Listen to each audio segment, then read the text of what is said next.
Bonsoir et frissons. C'est encore et toujours votre week-end, Jessie Moran.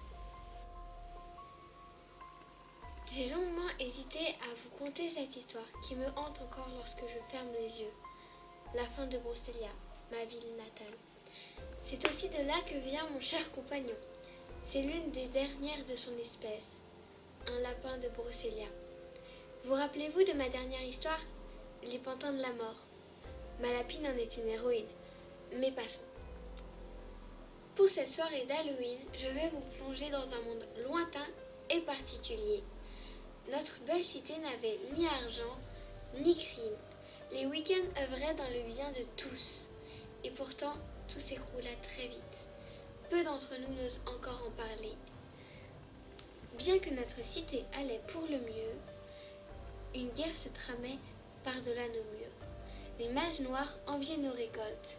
Notre doyenne, Eleana, concertait le conseil et notre oiseau totem, Orage. Fini les fêtes, les gardes partaient un à un, mais ne revenaient pas. La forêt de Brocélia se vida peu à peu de ses habitants. Alors, que s'est-il passé, me diriez-vous? Eh bien, croyez-le ou non, le déclenchement se fit de l'intérieur. Un traître à son peuple anima les pantins de la mort. Moi, pendant ce temps, je travaillais toujours à la Gazette d'Orage. Nous enquêtions sur un ermite des montagnes. Depuis peu, il avait fait des voyages étranges dans nos forêts et nos boutiques les plus sombres. Je découvris donc avec stupeur la chose se lever et attaquer les sorciers. En quelques jours, les mages passèrent le mur. Les pantins se multiplièrent. Les week-ends tombèrent et Léana disparut. Le conseil essaya de sauver son peuple. Quelques chasseurs de mages noirs moururent de façon atroce.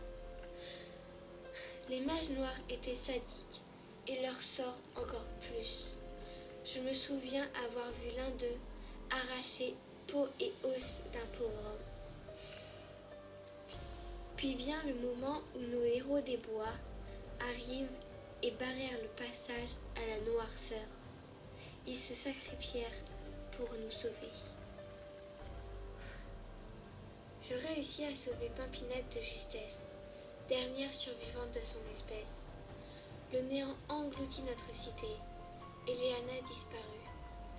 Les procès, les exécutions me lassèrent. Je décide alors de venir avec mon ami dans votre monde.